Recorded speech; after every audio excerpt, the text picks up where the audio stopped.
खजाने के दरवाज़ों को किसी समय विशेष में पूरी तरह से खोल दिया जाता है, सभी रक्षकों को दूर हटा दिया जाता है और जनता को कह दिया जाता है कि जो जितना ले सके ले ले।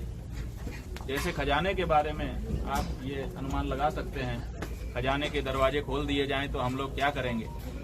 ठीक इसी तरह से ये जो पुण्यकाल है, जिसको कुंभ काल कहते हैं, ये पुण्य रूपी रत्नों के लूटने का अवसर है। 12 वर्षों के लंबे अंतराल के बाद कुंभ पर्व आयोजित होता है। सामान्य समय में अगर हम गंगा में डुबकी लगाएं तो सामान्य पुण्य जितना होता है, कुंभ के समय में वही एक डुबकी लाखों बार की डुबकी के बराबर हो जाती है। एक वस्तु आप दें जितना पुण्य होता है, कुंभ के समय में उसी के देने का लाखों गुना फल हो जाता है। तो ये जो पुण्य फल बताया गया है, इसी पुण्य फल को प्राप्त करने के लिए देश से कोने कोने से श्रद्धालु प्रतीक्षा करते रहते हैं कि कब कुंभ का पर्व आएगा और कब हम स्थान विशेष पर जा करके पुण्य का अतिशय संचय अपने जीवन के लिए कर सकेंगे। तो ये कोई सामान्य अवसर नहीं है, बहुत विशिष्ट अवसर है। इसीलिए करोड़ों करोड़ लोग कुंभ के स्थान की ओर अग्रसर होते हैं। लेकिन आप देख ही रहे हैं कि परिस्थितियां क्या है। परिस्थितियां बड़ी विपरीत हैं। लोग वैसे ही डरे हुए हैं और वातावरण कुछ और भय का ही बनाया जा रहा है। ये कहा जा रहा है कि 72 घंटे पहले जांच करवाइए, उसकी रिपोर्ट साथ में लेकर के आइए, अथवा यहाँ आने के बाद यहाँ जांच होगी और वो भी सामान्य जांच नहीं, ऐसी जांच जिसकी रिपोर्ट ही 1 दिन के बाद आती। तो जब 1 दिन के बाद, जब कई घंटों रेफ्रिजरेटर में हमारे रक्त का नमूना रखा रहेगा, उसके बाद जो ICPR कौन सी जांच है उसके बारे में हमने पता किया, कई घंटों तक फ्रिज में रखने के बाद उसमें जांच की जाती है। 1 दिन के बाद उसकी रिपोर्ट आती है। तो 1 दिन के बाद पहले आप नमूना दीजिए, फिर 1 दिन तक प्रतीक्षा करिए, उसके बाद तब आपको हाँ या ना कहा जाएगा। तो इसका मतलब है कि सीधे कहा जा रहा है कि यहाँ आने की जरूरत मत करना। चुनाव होता है तो वहाँ पर इस तरह जो लोग समवेत किए जाते हैं, गाड़ियाँ भेज करके, रुपए पैसे दे करके भी लोग बताते हैं, लोगों को बुलाया जाता है, तब लाखों लोग इकट्ठा होते हैं।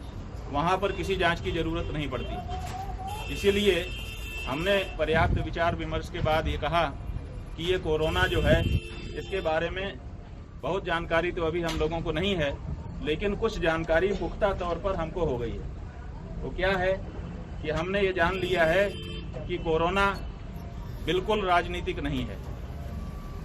राजनीति को तो ये छूता ही नहीं है। जहाँ राजनीति की चर्चा होती है वहाँ जाता नहीं है, बिल्कुल अराजनीतिक है ये। और धार्मिक तो पक्का है, जहाँ भी कोई धर्म कार्य होगा वहाँ जरूर आ जाता है। तो ये राजनीतिक बिल्कुल नहीं है और धार्मिक तो पक्का है, इसलिए धर्म कार्य में तो जरूर आएगा। और एक बात और कोरोना के बारे में ठीक से जानकारी हमको हो गई कि शराब को तो ये बिल्कुल हाथ नहीं लगाता, शराब की दुकान में बिल्कुल नहीं जाता। इसलिए शराब की दुकान में किसी नियम का पालन करने की आपको आवश्यकता नहीं है। शराब की दुकान चाहे पूरा देश बंद रहे खुल सकती है, मंदिर नहीं खुल सकते क्योंकि मंदिर में तो कोरोना आ जाएगा, धार्मिक जो ठहरा। तो ये जो परिभाषा लगा दी गई है उन लोगों के द्वारा लगा दी गई है जो लोग कहते थे एक देश एक विधान। तो एक देश एक विधान, एक देश एक टैक्स और इसी तरह की दूसरी बातें कही गई। जब ये बात आप कहते हैं तो एक देश में एक कानून क्यों नहीं है? धार्मिक आयोजन के लिए कोरोना होता है, उसकी जांच अनिवार्य होती है एक एक व्यक्ति के लिए। और जब राजनीतिक कार्यक्रम होता है तो वहां पर इस तरह की चर्चा नहीं की जाती है। दुर्भाग्य की बात है कि किसी भी दल के द्वारा, चाहे वो अमुक दल हो चाहे वो अमुक दल हो, हम किसी दल विशेष का नाम नहीं लेना चाहेंगे क्योंकि विशेष तब लेते जब कोई कुछ अलग करता। यहाँ तो सब धर्म 22 पसेरी हो गया है। यहाँ तो सभी राजनीतिक दल एक ही धारा में बहे चले जा रहे हैं कि हम कैसे चुनाव जीत जाएं, जनता का जो होना हो सो हो। और इसीलिए देश में दो तरह की विचारधारा सामने आ गई है। एक लोग कहते हैं कि कोरोना है और दूसरे उतने ही संजीदगी के साथ कहते हैं कि कोरोना बिल्कुल नहीं है, क्योंकि होता तो ये सब कैसे होता। तो ऐसी परिस्थिति में हरिद्वार में ये कुंभ का पर्व आयोजित हो रहा है। आप जानते ही हैं कि लंबे समय से कहा गया कि शिविर नहीं लगेंगे, यज्ञ आगादी जो यज्ञशाला बना करके होते हैं वो नहीं होंगे।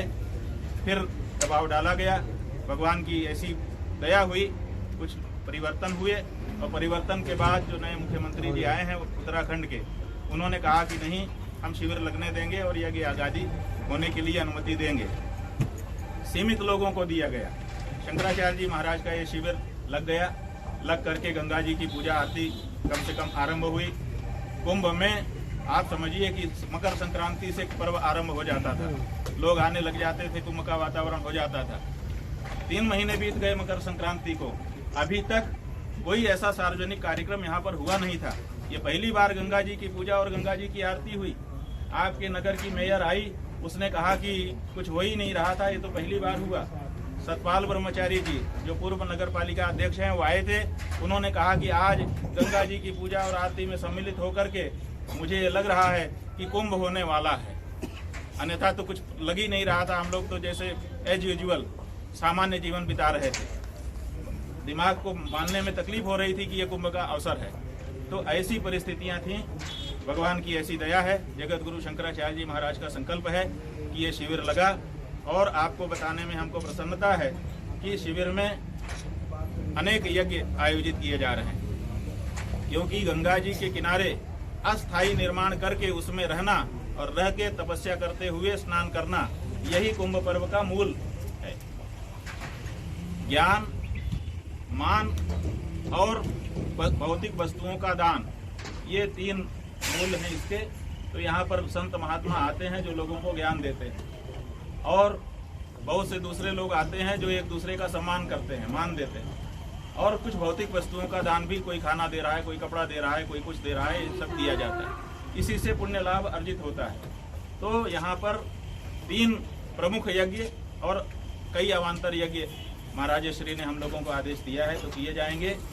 कल प्रातः काल से यहाँ पर अति हरिहर महायज्ञ आरंभ होगा। अति हरिहर, जिसमें लगभग 30 लाख आहुतियाँ भगवान शिव को और भगवान विष्णु को उद्देश्य करके समर्पित की जाएंगी। यज्ञशाला का निर्माण आप देख रहे हैं कि हो गया है। वहाँ पर आचार्यगण 11 कुंड बना रहे हैं, उसमें ये यज्ञ होगा। जगत गुरु शंकराचार्य जी महाराज का ये कहना था, ये जो हरिद्वार है, इसको कुछ लोग हरिद्वार और कुछ लोग हरद्वार उच्चारण करते हैं, तो दोनों सही है।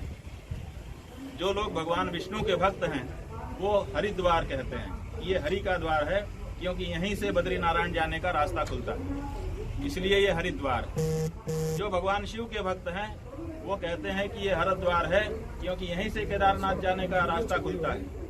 तो ये हरि और हर दोनों का द्वार है।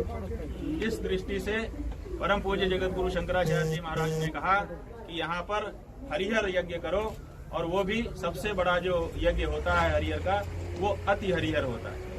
ये सबसे छोटा जो यज्ञ है वो रुद्र यज्ञ कहलाता है। उसके 11 गुना कर देने पर एकादशी नहीं होता, उसके 11 कर देने पर लघु रुद्र, 11 गुना कर देने पर महारुद्र होता है, और उसका 11 गुना कर देने पर अतिरुद्र होता है। तो यहाँ पर अतिरुद्र होगा, जिसमें लगभग 24-25 लाख आहुतियाँ होंगी, और साथ में महाविष्णु, भगवान विष्णु के बारे में भी इसी तरह से विधान है, अति विष्णु।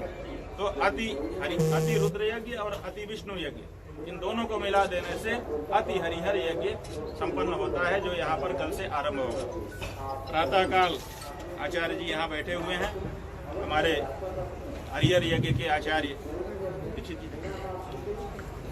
वाराणसी के प्रसिद्ध वैदिक पंडित सुनील दीक्षित जी होंगे, और इसके बाद जो अयुत चंडी महायज्ञ होगा, अयुत चंडी महायज्ञ में 1 करोड़ आहुतियाँ दी जाएंगी। और ये क्योंकि हरिद्वार चंडी क्षेत्र है, यहाँ पर भगवती चंडी हैं, कालिका हैं, महामाया हैं, मनसा देवी हैं, सुरेश्वरी देवी हैं, इसी तरह से ये देवी का क्षेत्र है, इसलिए यहाँ पर और नवरात्रि का अवसर भी पड़ रहा है, तो यहाँ पर देवी यज्ञ होगा जो अयुत चंडी, जिसमें 1 करोड़ से अधिक आहुतियाँ पड़ेंगी, वो यज्ञ भी होगा। उसके आचार्य धनंजय शास्त्री दातार जी काशी से पधार चुके हैं। कल प्रातःकाल जो यहाँ पर कार्यक्रम होगा वो सवेरे आरंभ होगा, 10 विध स्नान होगा, अधिकार प्रायश्चित होगा, गणेश पूजन होगा, पुण्याहवाचन होगा, मातृका पूजन होगा, उसके बाद नांदी श्राद्ध होगा, ब्राह्मण वरण होगा, जल यात्रा होगी, मंडप प्रवेश होगा, मंडपांग वास्तु पूजन होगा, योगिनी क्षेत्रपाल वर्तनी आदि मंडपों का पूजन होगा, मुख्य देवता का आवाहन स्थापन होगा, अरणि मंथन होकर के अग्नि स्थापन होगा और उसके बाद नवग्रह यज्ञ करके कल का कार्य पूरा किया जाएगा। इस तरह से कल का कार्य आरंभ होगा। आचार्य सुनील दीक्षित जी उसके आचार्य होंगे, यहाँ पर वो विराजमान हैं, और परम पूज्य महाराज श्री की ओर से यजमान होंगे अनिल भार्गव जी, जो कि बहुत बड़े धर्मात्मा हैं, वो भी यहाँ पर आ चुके हैं, कार्य कर रहे हैं। इसके अतिरिक्त अयुत चंडी महायज्ञ के बाद एक श्रौत यज्ञ जो वैदिक यज्ञ है, पवित्रेष्टि, तो महापवित्रेष्टि यज्ञ और पवित्रेष्टि यज्ञ भी उसके बाद यहाँ पर होंगे। इस तरह से पूर्णिमा पर्यंत यज्ञों की श्रृंखला चलेगी। इसी बीच में परम धर्म संसद होगी, इसी बीच में भारत साधु समाज का अधिवेशन होगा, इसी बीच में अन्य दूसरे कार्यक्रम होंगे। जगत गुरु शंकराचार्य जी महाराज कल सायंकाल मेरठ से चल करके हरिद्वार पहुंचेंगे। जो रिवेरा होटल है सर्विस रोड पर, हाँ, वहाँ से नीचे ज्ञान लोक कालीन के लिए रास्ता जाता है, वहाँ से बाजे गाजे के साथ हम लोग महाराज जी का स्वागत करेंगे। फिर वो शंकराचार्य मठ में पधारेंगे और वहाँ पर विराजेंगे। आप सबसे भी वहाँ चर्चा होगी। 8 तारीख को दोपहर उनका मेला क्षेत्र में प्रवेश के लिए मंगल प्रवेश यात्रा, प्रवेश मंगल यात्रा होगी।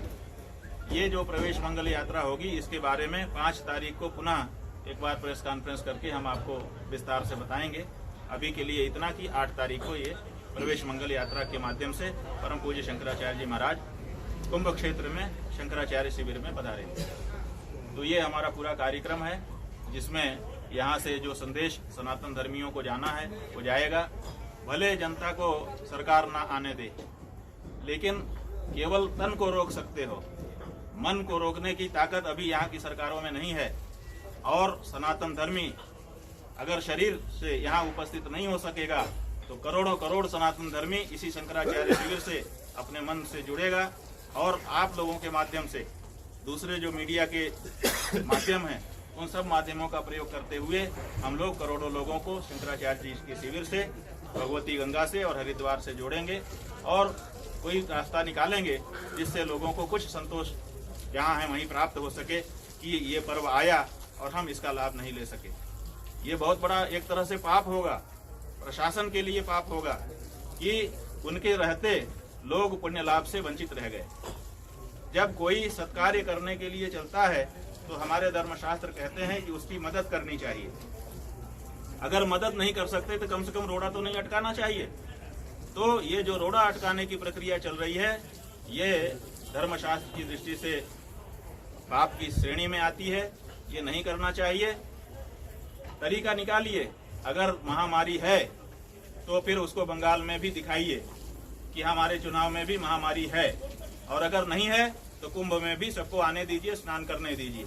जैसे वहां भगवान बचा रहा है या आप बचा रहे हो। अगर आप कहते हैं कि हम सरकार बंगाल के चुनाव में, बंगाल के रोड शो में, बंगाल की रैलियों में लोगों को बचा रहे हैं तो आपका बहुत बहुत धन्यवाद है।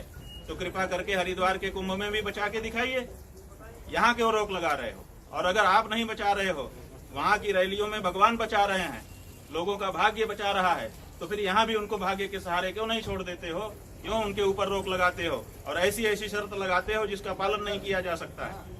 तो हम समझते हैं कि इस बारे में एक बार गंभीरता से सरकार को, कुंभ मेला के प्रशासन को विचार करने की आवश्यकता है और एक सही नीति घोषित करने की आवश्यकता है। लेकिन जो भी है परिस्थिति, जगत गुरु शंकराचार्य जी महाराज का आदेश है कि वहाँ पर रह करके पूजा उपासना आराधना समग्र विश्व के कल्याण के लिए, विशेष करके सनातन धर्मियों के कल्याण के लिए की जानी है, तो वो होगी।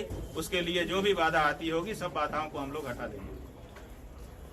ये तो हमने अपनी तरफ से कुछ बात कही। अब आप लोगों को अवसर है, आप लोग जो कुछ पूछना चाहेंगे क्रम से पूछेंगे, हम उसका जवाब देना चाहेंगे।